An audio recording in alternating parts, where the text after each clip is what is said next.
entrando no ar. Debate 93.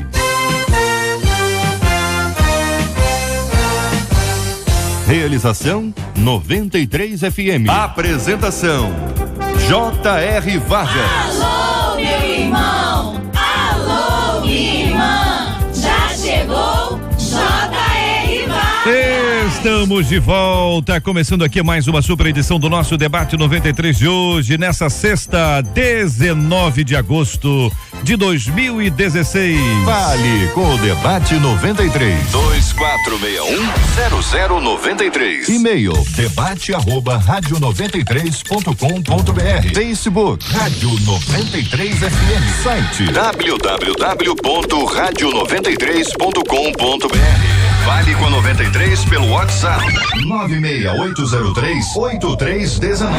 96803-8319. A mentira pode até nadar bem, minha gente, mas tem pernas curtas. Essa história dos nadadores americanos, hein? Que história é essa? Que brincadeira de mau gosto é essa brincadeira? Esse posicionamento desses rapazes absolutamente inconsequentes. Vamos estar discutindo esse assunto aqui, até porque muita gente vai inventando uma história aqui, uma história ali, para tentar de alguma maneira apagar algo errado que foi feito, mas não tem jeito não. A Bíblia diz que o pai da mentira, você sabe o que é, né? Muito bem, conta de luz da Olimpíada pode cair no bolso do consumidor.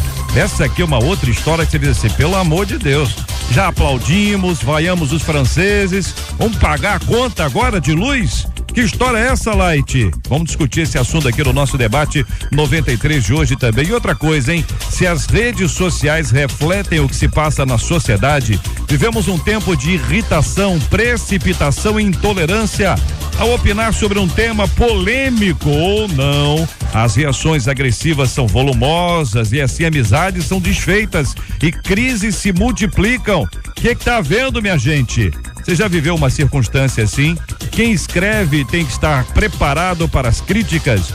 Você acha que as pessoas estão mais impacientes e intolerantes? Como aplicar à nossa vida o texto de Provérbios 18:13 que diz: quem responde antes de ouvir comete insensatez e passa vergonha. O que você pensa sobre esse assunto? Nós vamos estar discutindo isso aqui no nosso Debate 93 de hoje, agora que são 11h08 no Rio de Janeiro. Nosso querido deputado Harold de Oliveira, muito bom dia, seja uma vez mais bem-vindo aqui ao nosso Debate 93, especialíssimo de hoje, hein, deputado? Muito especial, bom dia JR, bom dia queridos ouvintes, debatedores. Eu apenas vou fazer essa introdução aqui para agradecer a presença do deputado, meu colega Jair Bolsonaro. O Jair Bolsonaro é meu colega parlamentar e é meu colega de farda. Ambos somos capitães do Exército Brasileiro. E eu tenho muito orgulho de ser capitão do Exército e ele demonstra que tem mais orgulho ainda. Hoje nós temos essa oportunidade aqui de tratarmos dos assuntos que todos os nossos ouvintes sabem que é a nossa causa, onde o deputado Jair Bolsonaro tem sido um arauto, tem sido um defensor continuado, como nós todos, eu me incluo inclusive nesse exército. Bem-vindo, Bolsonaro. Boa participação aqui no debate. Obrigado. Obrigado pela oportunidade. Amanhã, inclusive, Harold, nós temos em Resende, né? A solenidade de entrega de espadins para os novos cadetes. Bons tempos. Se Deus quiser estar lá. Eu fui muito lá. Eu recebi 74 meus espadinhos. Tu recebeu em que ano, teu? Não fala. 59.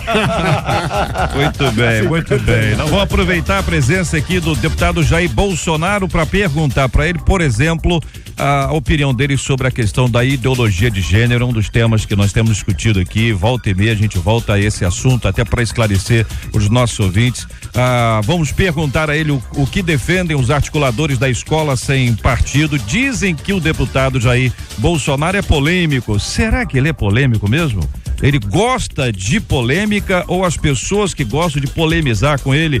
Vamos perguntar também sobre a questão se o senhor eventualmente defende a volta da ditadura militar. O negócio vai esquentar, minha gente. São 11h10 e começa agora. Este é o Debate 93 com J.R. Vargas na 93 FM. Ô pastor Hélio André, vou começar ouvindo o senhor, pastor da Igreja Batista Nova Filadélfia, no Grande Rio. Pastor, muito bom dia, seja bem-vindo aqui ao nosso Debate 93 de hoje. Você acha que as pessoas estão mais irritadas, pastor? As redes apenas revelam isso, uma pessoa dá uma opinião sobre um assunto qualquer. Hoje é sexta-feira. Entendeu? Qualquer. Aí aparece um monte de gente dizendo, tá afim de festa, não gosta de trabalhar. Ou então quando a pessoa é irônica no texto dela, há sempre alguém para trazer uma observação. Que reflete o quê, o pastor Hélio André? Bom dia, JR, bom dia aos debatedores da mesa, bom dia aos amados ouvintes, sempre conectados e ligados na melhor, né? Aqueles que pela internet também estão conosco no mundo todo, nós ficamos muito alegres com vocês, prestigiando esse momento tão especial. A grande verdade é que o advento das redes sociais, ela passou desde o dar à sociedade. A sociedade está mais nua para que todos possam ver e conhecer. O acesso, né, o smartphone, que dá o acesso a milhões de brasileiros a estarem conectados na web, na rede mundial, isso faz com que as coisas ficam mais expostas, então as opiniões também mais expostas, as tendências mais expostas, os ânimos mais expostos, e as pessoas, na grande verdade, começam aquilo que não tinham voz, agora passam a ter voz. Qualquer um tem voz, né?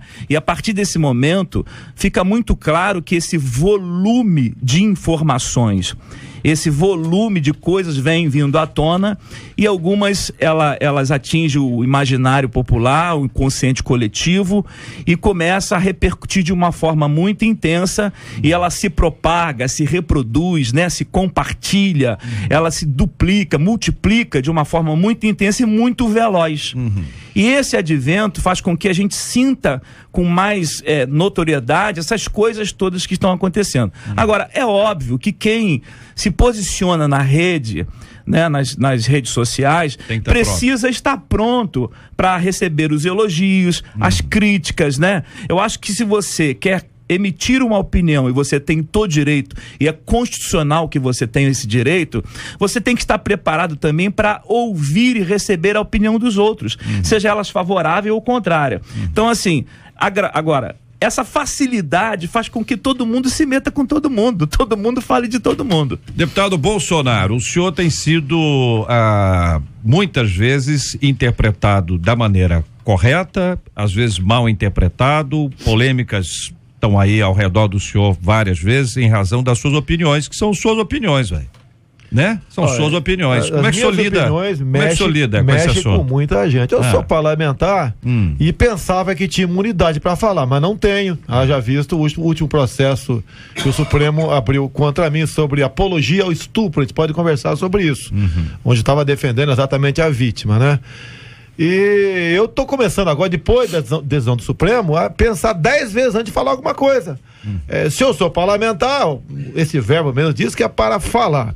Agora, não é questão de ser polêmico. Eu apareci um pouco na vida nacional em 2010, quando eu descobri, por ocasião do 9º seminário LGBT infantil, é esse mesmo que você entendeu, quer que eu repita? 9º seminário LGBT infantil, entendeu? Ou seja, criancinha de 5, 6, 7 anos de idade se apresentando ao mundo gay. É isso. E ninguém pode falar nada contra mim porque eu tenho tudo gravado. Não gravei escondido, não. Sinais da TV Câmara que nós temos arquivado em nosso gabinete. E eu resolvi, então, quando tomei conhecimento desse seminário, botar para fora o que estava acontecendo com os nossos filhos e netos em sala de aula. Ou melhor, estava na iminência de acontecer. Bem, duvido, prezado JR, que alguém tenha um argumento para falar que eu estou errado. Não tem. Então o que pode falar contra mim? O cara é homofóbico. Eu não tenho nada a ver com este comportamento que certas pessoas resolvem tê-lo. Vai ser feliz, cuida da tua vida. Eu sou cristão, tá ok? E tive uma boa formação e procuro levar a minha vida da melhor maneira possível no tocante à correção. Agora, o mundo começou a cair em cima de mim exatamente naquele momento. E eu posso falar muito sobre isso, são coisas inacreditáveis para vocês aqui. E por outro lado, nós vivemos uma questão que até o candidato Donald Trump dos Estados Unidos tem batido muito nela. É a questão do politicamente correto. Nada você pode fazer hoje em dia sem que alguém ou uma enxurrada de pessoas, né, venha te criticar. Você pode ver, se você contar uma piada hoje em dia sobre gaúcho, né? Quem não gosta? Aquela brincadeira, gaúcho machão, sobre baiano folgado, o cearense, goiano, você não pode mais fazer isso. Estão acabando com a nossa com a nossa alegria de viver aqui num país tão diverso como esse aqui, em nome do politicamente correto. O reverendo Felipe Teles, pastor da Igreja Presbiteriana Raízes, que pensa o senhor sobre esse assunto, reverendo? JR, a questão da rede social, eu acho que e tolerância e opinião é uma questão muito importante que realmente cada vez tem mais vida à tona. A rede social, antigamente, a opinião, na verdade, ela estava reduzida praticamente aos meios de comunicação. Seja a televisão principalmente, e depois os jornais também, as revistas. Hoje em dia, eu fico imaginando uma pessoa tentando uma opinião contrária numa praça, em cima de um caixote, falando. A maioria disparada das pessoas vai fazer o quê? Desprezar essa opinião. É doido. Desprezar, falar que é doido, coisa parecida. O que a rede social fez? Ela deu uma amplitude de tudo isso. Ela deu um megafone para cada um. E diferente da gente estar passeando pelo Largo da Carioca e ouve essa opinião e despreza, se são amigos, se são colegas, se são uma figura pública, a gente necessariamente vai ter que parar, nem que seja 30 segundos da nossa vida, para escutar.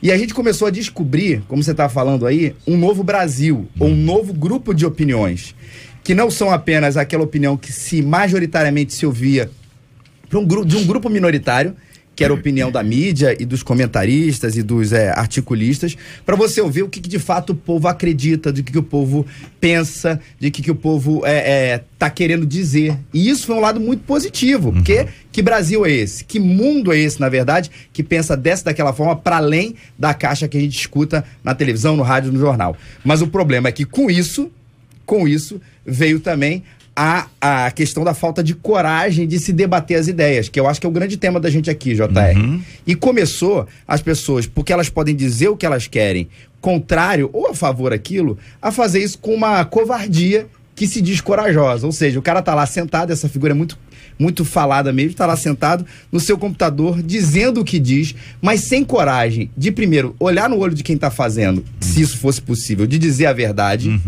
e normalmente debatendo debaixo de duas coisas. Primeiro, um ataque à pessoa, e o outro debatendo debaixo de um rótulo, né? O fulano é isso, é homofóbico, ele é racista, ele não é progressista, ele é progressista, coloca um rótulo na pessoa para desmerecer o verdadeiro debate que a rede social deveria proporcionar. E infelizmente, eu costumo dizer assim, nós estamos na adolescência desse debate, ainda a gente precisa amadurecer um pouquinho mais. Pastor Paulo Afonso Generoso, da Assembleia de Deus Betel, em São Gonçalo. Pastor Paulo, muito bom dia, seja bem-vindo. Pela palavra que ouvimos agora do reverendo Felipe, é muito comum a existência de corajosos virtuais que eventualmente agridem a pessoa e não discutem as suas ideias.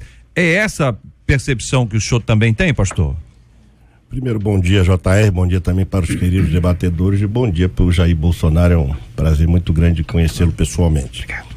JR, eu hoje postei no meu Face uma frase que diz o seguinte: direito de expressão não é expressar o que as pessoas querem ouvir de você, mas o que você pensa que as pessoas deveriam ouvir de você. Se isso for interpretado ao alvedrio de cada um, é o problema de cada um. Agora, eu acho que a gente eu gostei da palavra que o deputado falou, que está havendo uma intolerância com relação à nossa expressão. A gente não pode mais expressar, mesmo que eu queria que nós entendêssemos nesse viés, diferentemente do que o pastor Felipe falou com muita propriedade. A gente precisa entender o seguinte: o direito de expressão é meu. Se eu falar certo ou errado é problema meu. Agora, como a pessoa quer que eu diga é um outro departamento. Então eu posso me expressar e da forma como eu entendo que eu devo me expressar. Afinal de contas, isso para mim é liberdade de expressão. Agora, eu não posso me expressar como as pessoas querem que eu me expresse. Aí se a lei ou se alguém me proíbe, não permita que eu fale, isso aí é intolerância. Porque eu acho que a intolerância não é só isso que a gente vê por aí, não. Intolerância é a maneira mais sórdida que temos de discordar do pensamento do outro. E aí é o seguinte: se eu posto lá, eu não gosto de pastor, é um direito que a pessoa tem. Aí a crítica será menos contundente. Agora, se eu colocar lá que eu não gosto de homossexual, meu irmão, eu tô lascado. Bom, nós temos aí, então, esse aspecto que envolve a tolerância e a intolerância, né? Deputado Bolsonaro, Se quando... permite aqui, claro, né? claro. Me perguntaram na televisão hoje ontem se eu amaria um filho gay. Eu falei, eu não amo homem nenhum, me desculpe aqui, tá ok? é porque eu sou lá de antigamente, tá ok? Então, mas já leva um polado quando eu respondi isso aí, que eu sou intolerante, tá ok?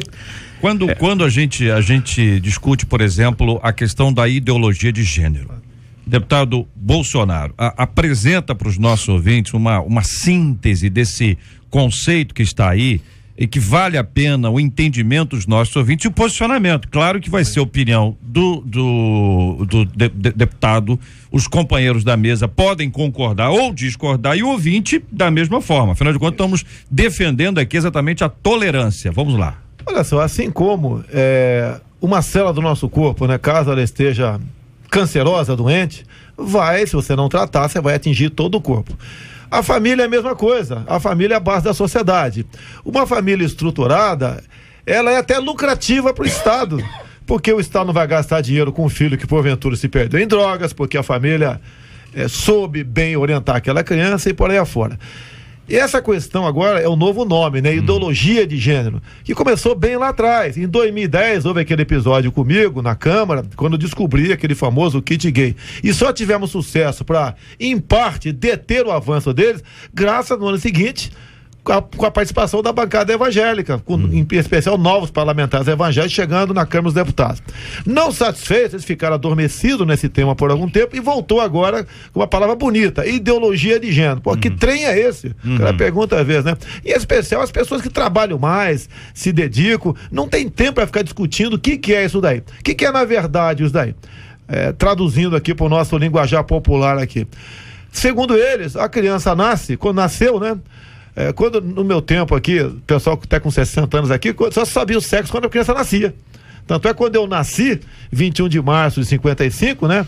O vizinho gritou, né? Homem ou mulher? Daí meu pai falou, é homem! Então bota o nome Jair, porque hoje é o dia do aniversário do Jair Rosa Pinto, do Palmeiras, e meu pai era palmeirense. Daí eu acabei recebendo esse nome. E hoje em dia, você sabe, com poucos meses, você sabe qual é o sexo da criança. E eles, o que eles querem dizer com isso aí? Que uma criança vai ver nascendo, ela vai definir o seu sexo com 12, 13 anos de idade. Então é normal, como tem um livro parafraseado por Marta Suplicy, bem claro ali, o livro parafraseado com ela, que é um livro que tem um título Menino Brinca com Boneca. Ou seja, não tem nada demais um homem chegar em casa e ver o filho brincando com boneca, ou a menina brincando de algo masculino, vamos assim dizer. Se isso acontece esporadicamente, você pode até entender de passagem, mas com uma regra não. O que um pai não quer é encontrar o filho em casa brincando com boneca por influência da escola.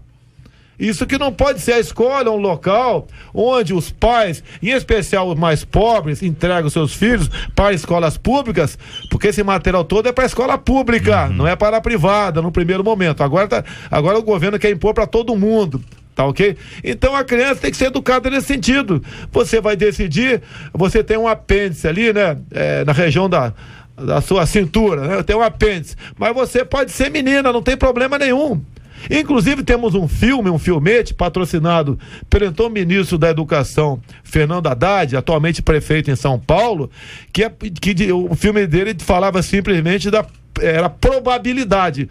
Ou seja, um menino foi morar em outra cidade, chegando lá e deixou uma namorada lá atrás, né? E estava com dificuldade de relacionamento. E o filme ensina, caso ele comece a namorar também meninos, é um filme, não é um livro, é pior ainda. E se é para passar na escola, o que se mostra na escola é para a criança aprender. Alguns hipócritas, né, defensores disso, falam o seguinte: não, mas se ele nasceu homem, ele não tem esse problema, que não vai ser diferente lá na frente. Então não passa, pô. Então é tal negócio. Eu já nasci engenheiro, para que eu vou estudar? Tu já nasceu militar, para que você vai estudar? Tá ok? Então nessa grande confabulação, o filme no final dizia que se ele começasse a namorar também meninos, aumentava em 50% a chance de ele ser feliz. Inclusive está errada a matemática. Seria 100%. Tá ok? 50% são mulheres, 50% são homens. Você vai relacionar não só com mulher, mas com homem também, aumentou em 100% a probabilidade de alguma coisa. Então, além de ensinar a matemática errada, ensinava que tinha mais chance de ser feliz se começasse a namorar homens também. E os caras, como não tem argumento contra a gente, que eu tenho um filme patrocinado pelo Ministério Fernando Haddad, inclusive me permite mais 30 segundos para passar a palavra para vocês aqui, né? Quem estava explicando isso lá era um tal de André Lázaro. E eu passei esse filmete, nesse filme do André Lázaro mostrando na Câmara, nesse seminário LGBT infantil, no programa do Ratinho. E o André Lázaro, sabe o que ele falou? Nós passamos 3 meses discutindo até onde a língua de uma menina entraria na boca de outra menina. É isso. E eu depois questionei, porque eu não participei da reunião, né? Se foi com fita métrica, com paquímetro, com uma régua, como é que ele mediu, né? O tamanho, até onde a língua de uma menina entrava na boca de outra menina. E agora eu descobri, pelo que eu tô sabendo, que esse cidadão é casado não, vive com homem. Nada contra, vai ser feliz da maneira dele. Agora, é uma covardia o homem ocupar a secretaria de alfabetização do MEC e está à frente de um material dito didático para combater a homofobia, que não combate homofobia pipoca nenhuma. Ele está estimulando precocemente as crianças se interessarem por sexo. Isso é um crime e devemos fazer nossa parte para mudar isso. Tanto é que quando começaram a me chamar de homofóbico, né, e pegou esse nome por grande parte do tempo, né, pegou e falou, ó, se defender a família e defender a inocência de criancinha em sala de aula ser homofóbico, pode continuar me chamando de homofóbico. Não voltamos atrás, fomos em frente com a bancada evangélica em Brasília, entre eles aqui o Haroldo de Oliveira e tantos outros, né,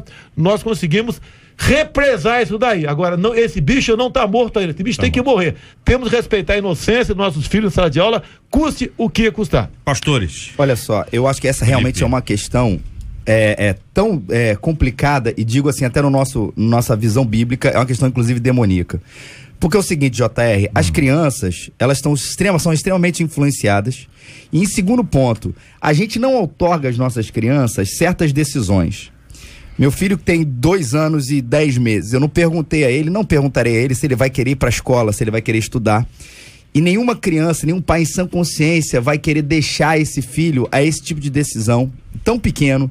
Se a sua alimentação vai ser X ou Y, Z, se ele vai escolher só batata frita ou vai escolher brócolis, a gente sabe qual é a decisão quase 100% das crianças em relação a esse assunto.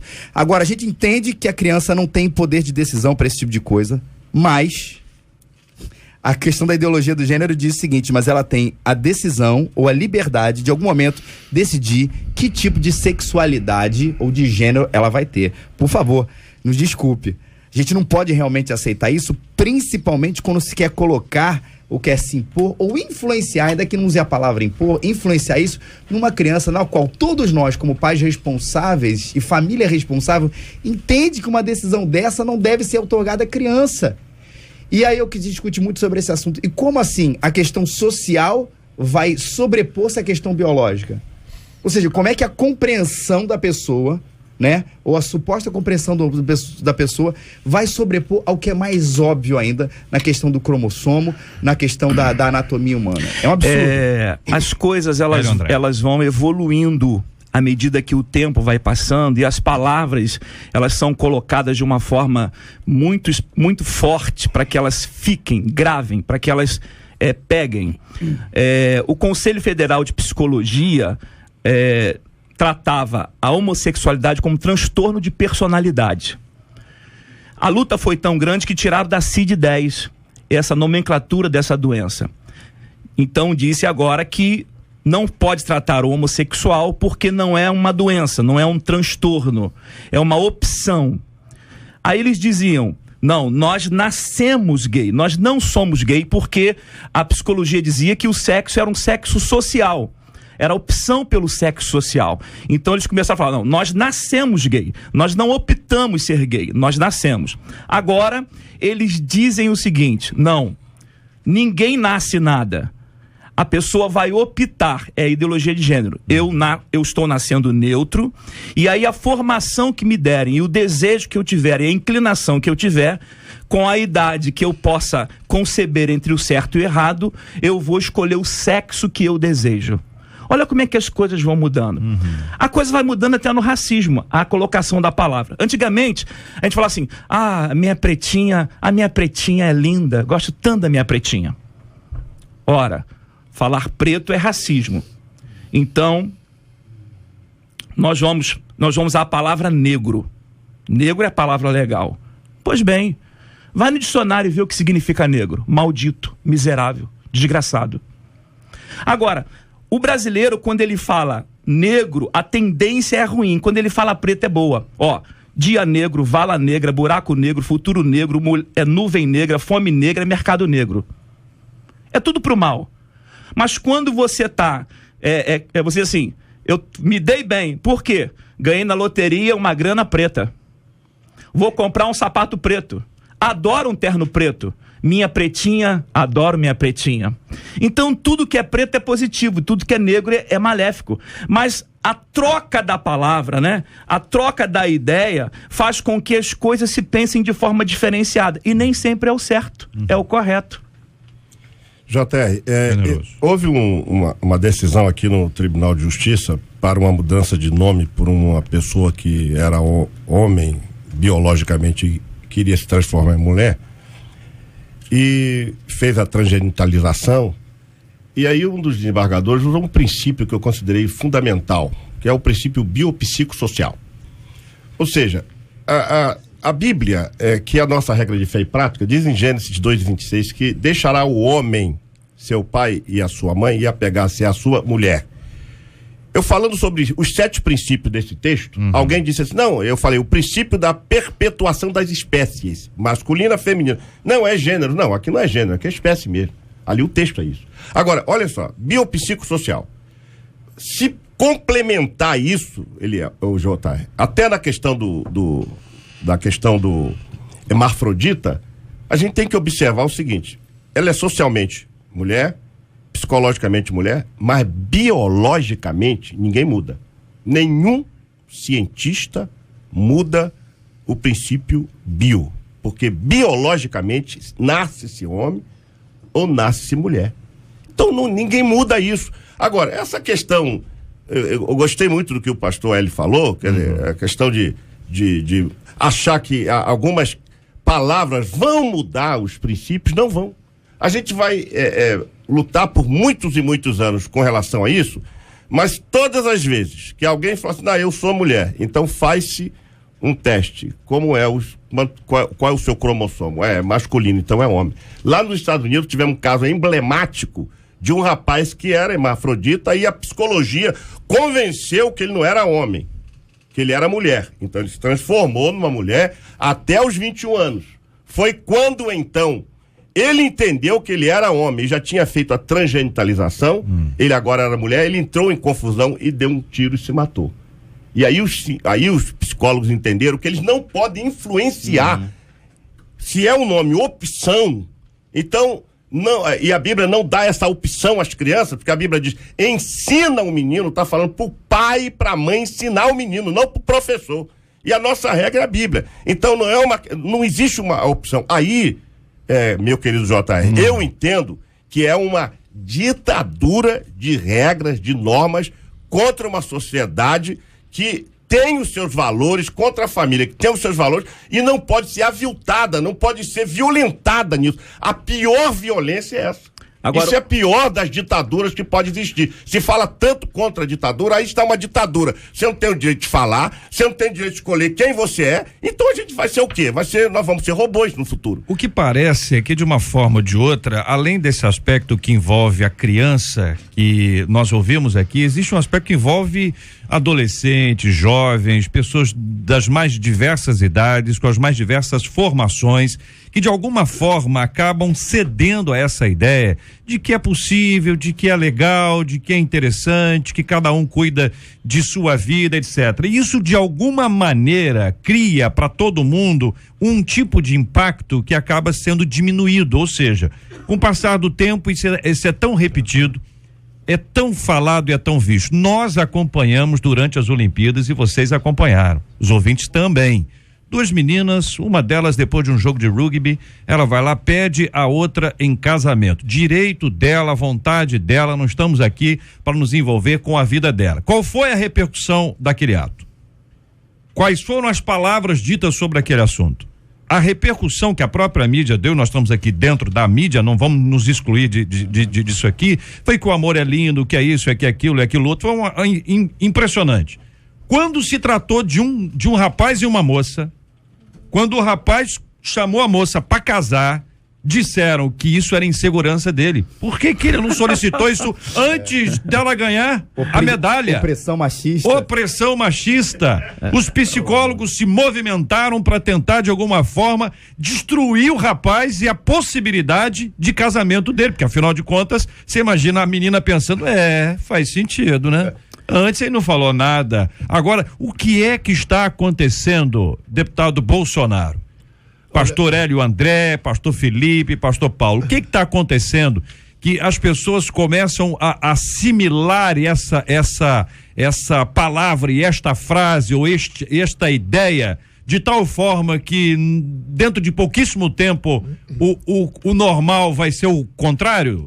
É água mole em pedra dura, né? Tanto bate até que fura.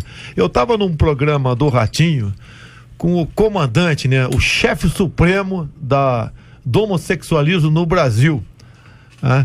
E acabando esse programa, por coincidência, nós fomos no mesmo táxi para um hotel lá em São Paulo. Tava um filho meu também, mais uma pessoa, tá 4 no táxi.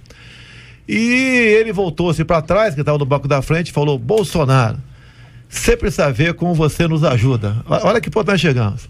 Toda vez que há uma polêmica nesse sentido, chove dinheiro nos cofres das minhas associações para nós combatermos a homofobia aqui em nosso Brasil. Então, você mesmo combatendo, está ajudando os caras. Olha que ponto nós chegamos aqui. E uma questão importante aqui, no mesmo contexto, né? Aquele caso do seminário LGBT infantil, uma equipe, né, foi fazer uma pesquisa em 11 capitais, e o nome dos entrevistadores foi publicado em Diário Oficial da União. Todos integrantes da ABGLT. Eu acho que o pessoal sabe o que é isso, precisa falar que né? Sabe o que é isso. É a associação de bissexuais, lésbicas, gays, travestis. Eu não tenho nada a ver com a vida deles, nem com a associação deles. Mas uma das conclusões que eles tiraram é o seguinte: e essa pesquisa foi feita em escolas públicas no ensino fundamental, para criancinha. Chegaram à conclusão que existiam, né, nas escolas mais meninos gays que meninas lésbicas. A minha vontade, depois veio da tribuna da Câmara, né, que eu não estava presente a esse evento. Qual foi a metodologia empregada nisso daí? E mais ainda, né? Daqueles filmetos, nós temos um também, feito lá no MEC naquela época, chamava-se Boneca na Mochila. Ou seja, o pai, né, encontrou sem querer o filho em casa com uma boneca na mochila da escola e deu uma bronca no moleque. O moleque contou na escola, fizeram uma comissão na escola e foi na casa do pai para falar pro pai que ele estava errado, que seu filho de 6 anos de idade tinha todo o direito do mundo de continuar brincando com boneca, porque a sua alma era feminina. Então essa questão de você ficar massificando e potencializando esse tipo de informação pela mídia, sem responsabilidade, diferente que você está tendo aqui, você está tendo aqui os dois lados aqui, é que leva a você achar que é normal. Eu entendo isso aí, é o seguinte: esses grandes homens, né, entre aspas, que não tem coragem de dizer que sou gay, né, e assumir, ele começa a difundir isso aí perante a sociedade, de modo que você, né, não poderia nunca olhar torto para ele, e ele com preconceito, porque você também, com toda certeza, seu filho será um gay, ou já é um gay, e você não sabe no tocante a isso aí. Deixo bem claro, cada um tem a opção que bem entender, faz quiser que bem entender com o seu corpo. Quem acredita em Deus sabe que não vai ter esse tipo de comportamento, né? Que vai prestar as contas mais cedo ou mais tarde sobre esse episódio. Agora, não podemos e deixar que na escola que é o berço não é da educação, da instrução, é o contrário. Não, mas tudo bem, faz de conta que a educação se propaga isso como uma normalidade. E basta dizer também que as mesmas pessoas que defendem isso estão aí nas marchas da maconha, da liberação das drogas, dizendo que a droga liberada, você acaba com a violência nas comunidades. Mentira! Porque se você for vender maconha aqui num botequim qualquer, né, num bar, num restaurante, onde for, vai estar agregado àquela maconha o INSS, né? A mão de obra legalizada que não é doutorado, então vai ficar mais caro. Então vai continuar o elemento comprando drogas nesses locais onde ela é feita de forma mais barata. Então, olha só, nós chegamos a um ponto no Brasil que interessa para o governo nos dividir. É jogar a luta de classe. Eu falei uma coisa errada, por favor, me corrija aí. É a luta de classes, jogar branco contra negro, ou contra preto, seja lá o que for, nortista contra sulista, homem contra mulher. Eu sou elemento agora que, segundo um jornal 0 Hora de Porto Alegre, não mostra o vídeo, né? A gravação. E diz que eu defendo que mulher ganhe menos do que homem. É o tempo todo te massificando em cima. Por quê? Eu não cedia a eles. É que agora virou um bordão meu, né? Quando sou recebido no aeroporto, em média 1.000 pessoas, né? Me chamam de tudo, só não me chamam de corrupto. Não conseguiram me comprar. Tentaram várias vezes. Já falei, denunciei, etc, né? Não tenho provas, obviamente, mas os fatos estão aí para comprovar que eu tenho falado a verdade.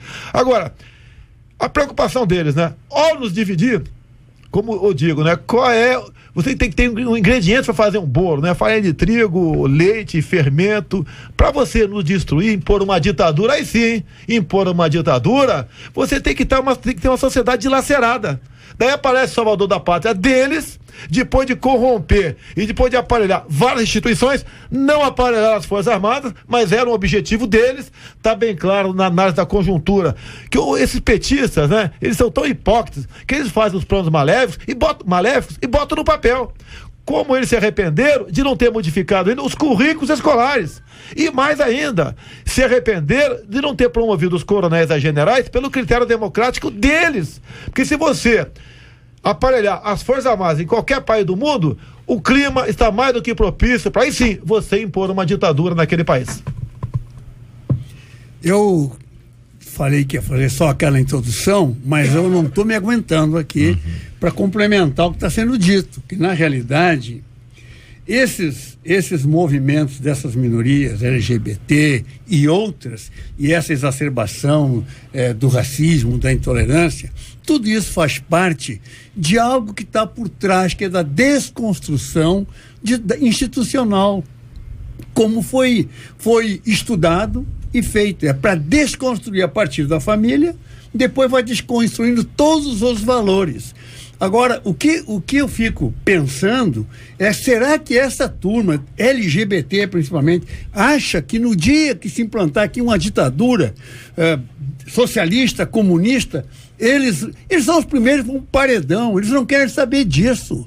Ninguém vai saber disso. Então eles estão fazendo o trabalho para a desconstrução da sociedade, mas instigados, orientados subliminarmente pelas ideologias da esquerda radical, pelo gramscismo, pelas ideias de Luiz Althusser, que estabeleceu as regras de como desconstruir a sociedade. Quando a gente vê uma Petrobras destruída, não se iludam. Não foi só má gestão e roubalheira.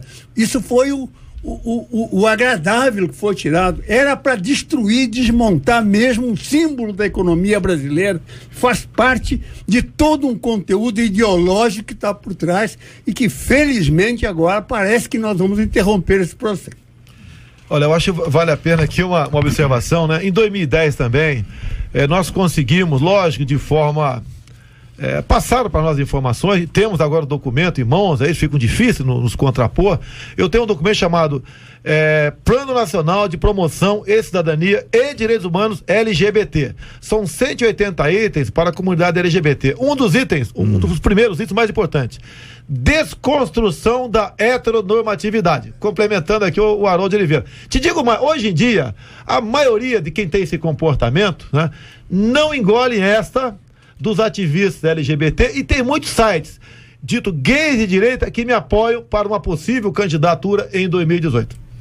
JR, isso tem um nome muito esquisito, porque não tem nada a ver com o nome, na verdade, que chama progressismo.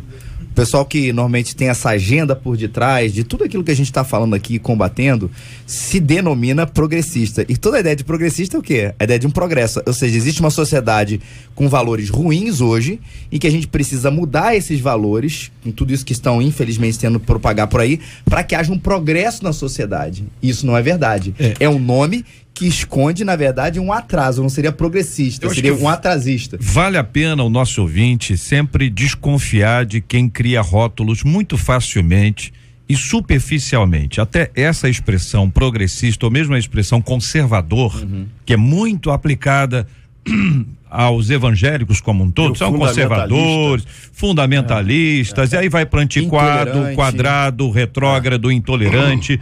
Muitas pessoas utilizam esse tipo de expressão, e o objetivo, olha aí, Hélio, é denegrir, para caminhar na sua linha de raciocínio de negros e pretos aí, é denegrir, é criar uma resistência para qualquer outra pessoa sobre esse assunto. É como as pessoas dizem assim: todo pastor é isso, ou todo fulano é aquilo, ou toda loura é isso. São expressões que são reducionistas, elas reduzem uma ideia, e o objetivo é destruir todas as outras ideias. Então, é um processo, gente, extremamente sério. Você pode discordar de um ponto ou outro, você pode concordar com um ponto ou outro, mas a questão é, nós precisamos pensar. Nós precisamos pensar. Se a gente não pensa, quem não pensa é manipulado. Quem não pensa é controlado. E nenhum de nós quer ser manipulado, nenhum de nós quer ser controlado. Então Deus nos deu a faculdade do raciocínio que nos leva a pensar.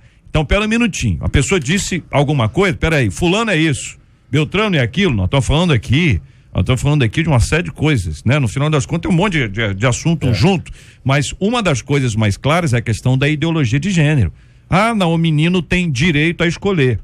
Então, aquele jovem, aquele adolescente, hoje ele é rapaz, mas nessa mesma noite ele vai ter um relacionamento com uma menina, vai ter um relacionamento com um homem, e depois vai ter um relacionamento com os dois.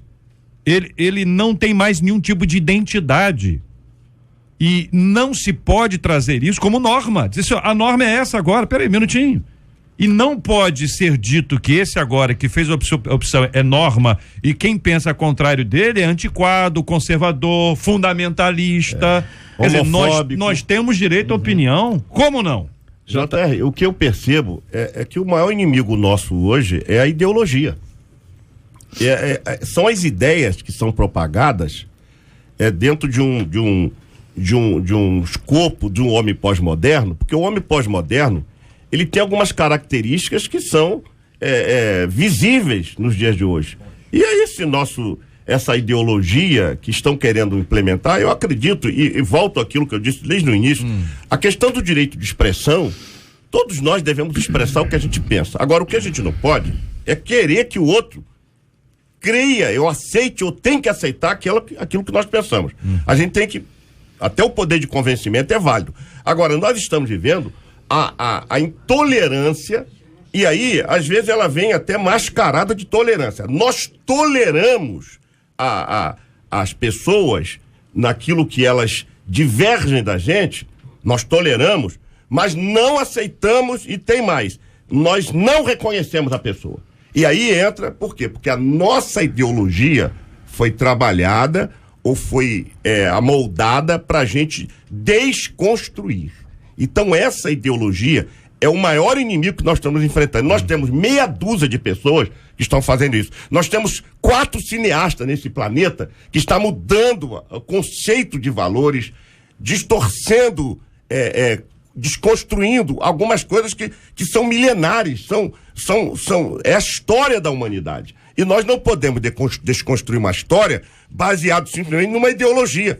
Então eu estou chegando à conclusão, deputado Jair Bolsonaro, que a intolerância é a mais dura prova de que nós não sabemos conviver com a diversidade.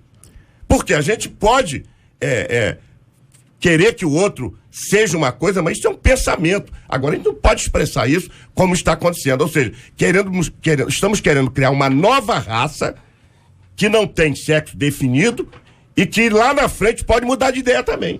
Então, isso é um absurdo científico, teológico e moral. Porque o que a gente quer fazer é criar um ser humano que não tem identidade, que não tem autenticidade, que não sabe nem o que ele é. Não vai demorar muito, a gente vai dizer, quem que eu sou? Eu sou o quê? Homem, mulher, bicho, o que que eu sou? Essa que é a grande verdade. Deixa eu dar luz ao lado espiritual, né? Nós estamos vivendo um momento intencional de quebra de eras. A era do cristianismo, ela quer ser partida, rompida, né? Isso é intencionalmente no mundo. A pós-modernidade traz o homem para o centro. E o homem como centro, para que ele faça ou viva em cima do hedonismo, é o prazer pelo prazer. A sociedade quer me permitir que, se eu queira me relacionar sexualmente com uma criança de 3 anos, eu tenho direito de fazê-lo, porque eu quero fazer, porque eu posso fazer, porque a decisão é minha. Daí é preciso que as desconstruções aconteçam. Todo ser social caído precisa de limite. Porque o pecado, ele é avassalador. O pecado destrói o homem e coloca ele na pior sarjeta possível. O homem vai chegar a lugares que os animais não chegariam, com seus instintos naturais. De maneira que a Bíblia vem normatizar para o homem, para o ser homem, o limite. E a sociedade para que vivamos em comunidade. Quando há quebra de todos esses paradigmas, de todos esses limites, né, há a total aceitação de que o homem faça o que quer, viva como quer, seja o que quer, haja como quer e tenha o que quer. E o homem vai para o centro. Agora, é intencional, é um movimento, né? O movimento parte desses outros movimentos, parte de movimentos religiosos, dizendo que assim, a era do Cristo, a era do cristianismo precisa ser acabada e esquecida. Bolsonaro. Olha, vale a pena aqui, Harold Oliveira é deputado, mas não é da comissão que tratou desse assunto. Eu sou. Nós aprovamos um acordo em comissão ano passado pelo direito superior da criança. Tá ok? Ou seja, a criança até 10 anos de idade, se ela quer fazer uma coisa, ela faz. Esse é o acordo assinado com o Brasil e a ONU, com a participação da senhora presidente, ora afastada. Agora, detalhe. Num site conhecido como Humaniza Redes, que é vinculado à Secretaria Nacional de Direitos Humanos, está um título enorme lá, bancado pelo governo federal. Pedofilia, crime ou mito? E lá eles dizem que pedofilia é mito. Ou seja, se qualquer um de nós, segundo o site Humaniza Redes, vinculado ao governo, ora afastado, tivemos num canto qualquer, encontramos um barbado, um adulto, né? 20, 30, 40 anos, abusando sexualmente de uma criança de 2 anos, 3, 5 ou 7 anos de idade. Imaginaram a cena? Segundo o site Humaniza Redes, você tem que chamar a polícia, mas a polícia tem que levar esse cidadão para um hospital. E lá ele deve ser submetido a um laudo psiquiátrico. E caso esse laudo diga que ele esteja sofrendo de transtorno, ele tem que ser tratado e não encarcerado. Chegamos a esse ponto de forma explícita, patrocinado por um governo que ainda, né, entre aspas, está aqui no Brasil. Então isso tudo tem que ser levado em conta. Eles querem realmente emburrecer nossas crianças. Se me desse um tempinho, eu falaria sobre o PISA aqui, que é um programa internacional de avaliação estudantil. Eles, periodicamente, em 65 países, pegaram agora em fevereiro a molecada de 15 anos de idade. No Brasil, a prova de matemática foi uma regra de 3. $1 vale R$4, $3 valem quantos reais? É uma conta extremamente difícil de ser feita por uma criança de 15 anos de idade. 67% errou. Ou seja, enquanto no Brasil aqui estamos discutindo essas questões que nos levam a uma vida pior para todos nós, crianças da mesma faixa etária, da Coreia do Sul, do Japão ou de Israel, fazem operações matemáticas que o nosso universitário não faz. Então, tá mais do que na cara que é um trabalho que vem de fora para dentro para nos dividir, porque nós somos o último celeiro do mundo, não só no tocante aos commodities, né, o agronegócio nosso, bem como as questões de reservas minerais na região norte e lá o norte do nordeste também, a nossa biodiversidade. Nós temos tudo para ser um grande país. O grande ensinamento que eu tive de Israel, não dá tempo para discutir contigo agora, que seria pouco tempo. Numa outra oportunidade, seria um grande prazer, caso receba a honra de ser convidado. Se você olhar para o Estado de Israel, você vê o que tem lá. Primeiro, dimensão territorial. Ele é menor do que o menor Estado brasileiro. Tá ok? Sergipe. Você vê, o que eles têm lá? Na terra. Não tem petróleo. Todo mundo tem petróleo na região, eles não têm. Não tem água potável. O que mais? Lá tem areia e pedra. Olha então o que eles não têm e o que eles são. Olha o que nós temos e o que não somos. Há uma diferença abissal. E como é que nós podemos nos aproximar e ser algo parecido como é o Estado de Israel? Se aproximando deles, onde o governo ainda a hora afastado, inclusive quando estive lá com o pastor Everaldo há poucas semanas, né? O nosso embaixador que está lá, ele é inimigo de Israel, usando uma força de expressão. O nosso embaixador que está em Israel, ele vai para a Palestina tomar cerveja com o Hamas. Isso é uma força de expressão. E nós, no Brasil, não temos o embaixador indicado por Israel para fazer os negócios aqui em nosso país. Nós queremos o que para o nosso Brasil? Estamos vendo o conflito do Mercosul agora. É outra história grande também. Realmente, nós não temos futuro com política dessa maneira. Já que estamos em época de eleições, né? Você pode não gostar de política, mas são as câmaras municipais, as assembleias legislativas e o Congresso Nacional que decide o teu futuro, inclusive o futuro do teu filho, se ele vai ser um cidadão ou vai ser um elemento que estará sempre à margem da sociedade. Esse assunto e os demais assuntos que nós discutimos hoje aqui, eles nos ajudam muito a interpretar esse assunto e a pensar a respeito dele, especialmente no que se refere às crianças, talvez seja um dos pontos centrais dessa história, porque de alguma forma elas são alvos o tempo inteiro e não tem ainda a mentalidade crítica para aceitar ou rejeitar. Então elas assimilam, elas vão assimilando, né? Como esponjas que assimilam isso e aquilo outro. Então cabe aí, primeiro aos pais, não é isso? Primeiro aos pais. Trabalharem com seus filhos, orientarem os seus filhos, acompanharem os seus filhos. Existem pais, por exemplo, que nunca leram os livros e nunca viram e também nunca leram os livros que os seus filhos estudam na escola.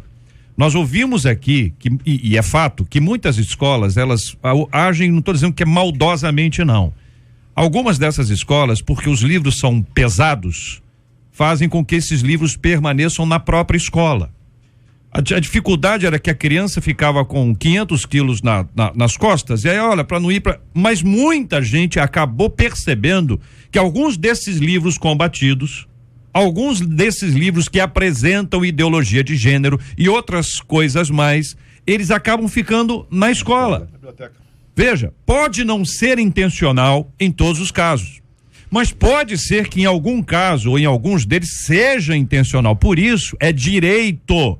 Os pais podem requerer na escola o direito de ver o livro dos seus filhos. O livro não vai para casa, é um livro emprestado, é um livro da biblioteca, seja o que for. Os pais podem ir lá, eu quero ver isso aqui, deixa eu dar uma lida aqui. E aí, vamos lá, paizinho, mãe, olha, eu não entendi nada. Se estão falando alguma coisa, eu não entendi nada, não. Confuso isso aqui, porque às vezes pode ter uma linguagem específica. Busque ajuda. Não pode deixar de questionar. Se alguma coisa interessante que o Procon nos trouxe, é que nós aprendemos a requerer os nossos direitos. Olha, eu comprei um negócio, estava estragado, Procon, dá para ir lá, reclamou. Nós temos que aprender que a escola não pode ter isso, que esse tipo de manifestação não pode ter, que nós temos alguns direitos que para muita gente é barraco. Eu não quero barraco, nenhum de nós quer. Mas nós temos que aprender que essas coisas são muito mais sérias e muito mais profundas do que a gente pensa. Tanto ECA como o Código Civil diz que a responsabilidade dos filhos menores cabe aos pais. Se o filho comete um crime, responde o pai por ele. A educação também, não é? A formação é na escola, a educação é no lar. Então, se eu destruo a família, eu destruo a educação. Eu destruo a possibilidade de pensar diferente, né? A possibilidade de interagir com aquilo que é adverso a mim. E se eu destruo isso, tudo que vier a mim, eu vou ser uma esponja e vou absorver. Olha, quando tu compra um carro, é natural, é normal você pedir, me dá de brinde aí um tapete. Me dá de brinde aí isso filme, natural, né? Olha o que o governo faz no tocante a livros. São bilhões que são gastos com esse material escolar todo ano. O que o governo faz junto às editoras? As editoras vivem basicamente desses contratos com o governo. O governo encomenda livros bons e por baixo negocia a título de brinde milhares, dezenas e centenas de milhares desses livros que levam a isso. E esses livros chegam na escola sem paternidade. Eu denunciei um desses livros em janeiro agora, depois de ser orientado por uma pessoa do MEC. Eu alcancei 40 milhões a visualizações em poucas semanas. E o governo depois me chamou de mentiroso, mas a verdade é essa. Eles pegam a título de brinde, senão não encomenda para a editora o trabalho legal e joga na biblioteca, indo corroborando o que tu falou. Para diminuir o pezinho nas costas da criança, deixa o livro na escola. Então não é apenas a mochila. O pai tem que ir na escola e ver a biblioteca. E vai com a maquininha, né, fotográfica dele lá, que hoje todo mundo tem, e fotografa isso aí. Bota nas redes sociais. Faz chegar ao meu conhecimento, do Haroldo de Oliveira, de tantos outros parlamentares em Brasília. Nós podemos colaborar para modificar isso dessa forma. JR, biblicamente os nossos filhos pertencem a Deus e nós, os pais, somos os guardiões número 1 a quem nós devemos um dia prestar conta a Deus. Por que eu falo isso? Porque nós não podemos delegar essa responsabilidade a ninguém mais, ao Estado, à escola ou qualquer outra pessoa. A responsabilidade é nossa, como a gente repetiu já tantas vezes aqui hoje, né? Ensina a criança no caminho que ela deve andar, ainda quando for velha não se desviará dele.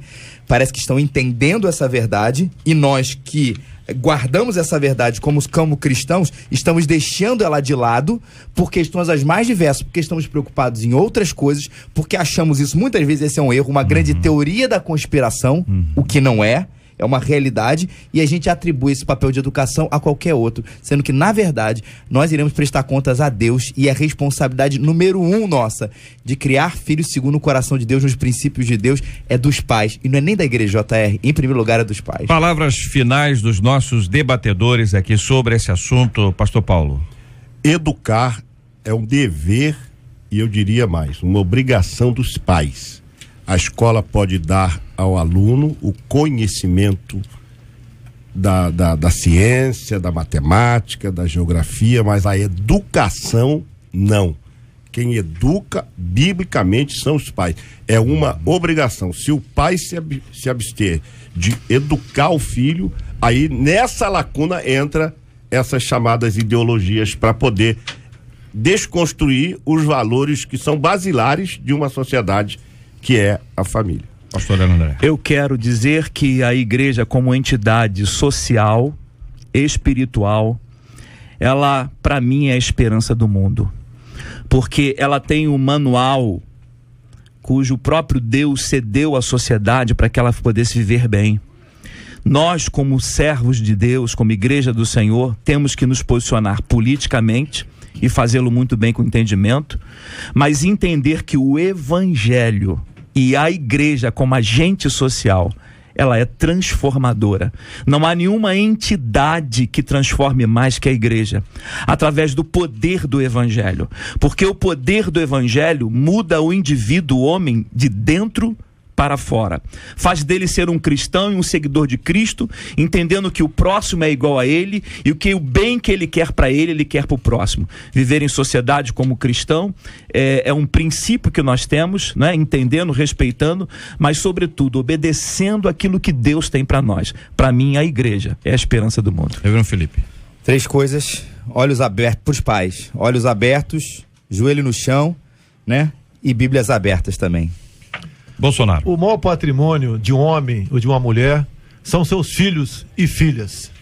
Há poucos dias estive numa entrega de espadas de generais em Brasília e vi lá, entre os agraciados, os promovidos, 2 que eram filhos de capitães QAO, ou seja, generais cujos pais foram sargentos. E nós queremos os nossos filhos melhores do que nós. A partir do momento que a escola vai formar filhos, né, no tocante à instrução, pior do que nós, o destino do país pode ter certeza que é o fim. E nós não queremos isso e temos que lutar no tocante a isso aí. E o momento está aí, por ocasião das eleições, quer seja municipais, quer seja gerais de 2018. Duas perguntas que eu fiz ao senhor na abertura para ouvi-lo sobre esse assunto. O senhor gosta de polêmica ou alguns gostam de polemizar com o senhor? E se o senhor defende a volta da ditadura militar? Primeiro, né, o brasileiro, muitos não sabem o que é ditadura. Ditadura tem em Cuba, tem na Coreia do Norte. Nós vivemos aqui um momento de extrema liberdade no nosso país. Bandidos que eram treinados em Cuba, na Coreia do Norte, ou antes de 64 foram fazer curso na Real Academia Militar de Pequim, quando eram presos aqui assaltando, roubando, sequestrando, iam pro xadrez, pro xilindró, e eles se intitularam presos políticos. Ninguém quer ditadura em espécie alguma. E os militares, sim, nos salvaram de uma ditadura em 64, com o apoio de todos. Quer seja, naquela época, a classe evangélica era pequena ainda, mas a Igreja Católica toda trabalhou nesse sentido para que o governo fosse instituído. Os empresários, os agricultores, toda a imprensa, exceto o jornal Última Hora, e a nossa querida OAB, Ordem dos Advogados do Brasil também. E hoje em dia, assim como o Congresso naquela época cassou o mandato do João Goulart dia 2 de abril, eu espero, se Deus quiser, né, final do mês agora, começo do mês que vem, complementando agora o Senado, em nome do Congresso, também casse o mandato dessa senhora que realmente veio para destruir o nosso país. E a polêmica? A polêmica, isso aí faz parte da regra do jogo, né? Eu não fujo do debate, né? Desde debate qualquer assunto. Lógico que eu não vou agradar todo mundo, apesar do meu nome ser Messias, né? Jair Messias Bolsonaro, né? Estamos aí para debater isso daí. E pode ter certeza que a maioria da população concorda que nós todos discutimos aqui agora. Muito bem, quero agradecer aqui os nossos debatedores presentes no nosso debate 93 de hoje, o pastor Hélio André, o pastor Paulo Afonso Generoso, o reverendo Felipe Teles e o deputado federal Jair Bolsonaro. Agradecendo a você, ouvinte, pela sua participação conosco no programa de hoje também. Nós vamos orar juntos, né? Depois de um assunto forte como esse assunto, nós vamos pedir aqui a misericórdia e a graça de Deus sobre nós. Vou pedir o pastor Hélio André para orar conosco. Nós vamos apresentar, minha gente, esses temas diante de Deus em oração. A gente discute, a gente fala, a gente tem opinião, naturalmente há divergências em alguns pontos, concordamos em outros pontos, mas em qualquer assunto nós sempre devemos levar os temas a Deus em oração, porque é isso que nos torna ainda mais próximos daquilo que Deus quer. Quando Tiago escreve a sua epístola, ele diz que você pode pedir a Deus sabedoria, que Deus dá sabedoria a todo aquele que pede. Então há o pedido da sabedoria, e a sabedoria chega à nossa vida, resultado da oração. E o que é a oração se não passar mais tempo na presença de Deus? Quanto mais perto de Deus nós estivermos, mais sabedoria nós vamos conquistar.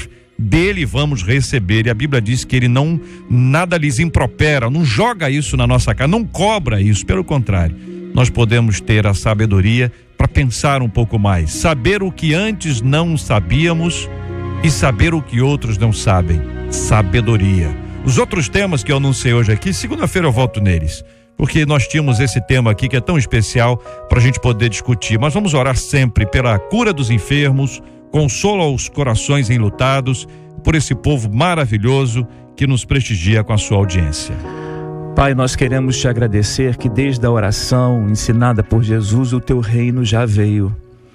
E não há aqueles que se levantem contra o teu reino que não caiam. Estamos vendo isso no Brasil. Aqueles que se levantaram veementemente, fortemente contra a igreja, contra o Cristo, os princípios morais que a tua palavra reza, que a tua palavra tem para nós, eles caem. Caem sim. Porque ninguém pode contra o Senhor, porque ninguém pode contra o reino que já está estabelecido na terra, e nós queremos te glorificar por isso.